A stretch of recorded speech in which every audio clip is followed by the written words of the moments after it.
Desmond was an angel, yes, a darling little child, though his temper was atrocious and his mood swings fairly wild.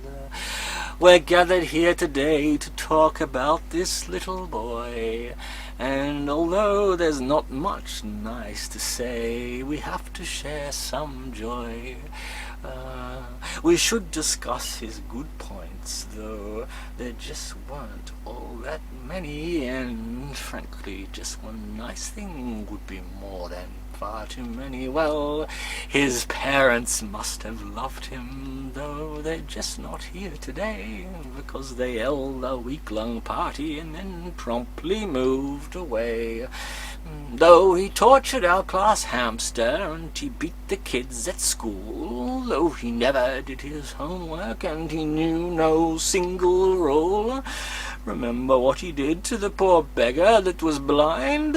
When he robbed him of his money, it was more than just unkind. Then the choking of his sister while he skulked there in her room. If we hadn't got there just in time, she would have faced her doom. I suppose then that we're lucky that the wretched girl survived, though a vegetable is hardly something that I'd call alive. If they'd locked him up forever, we'd not need to meet today to ensure our stories were the same, and we'd know what to say.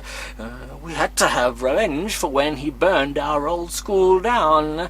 Now we're learning in a hovel in a place that's far from town. Oh, that day we came together to make sure that he would die.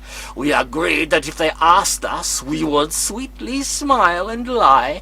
We said we saw him walking to a place beyond the shore, and that we warned him of the tide, and how we wished we told him more. Now, keeping mum about our secret will ensure they don't find out. I'd say it's the perfect crime, of this there can be little doubt. Thus we hatched our crafty tale about a well-known local thief, that we saw him hiding stuff out at a place beside the reef. We told him that if we were him, that we would surely go, and that he'd be safe as houses with the tide so very low.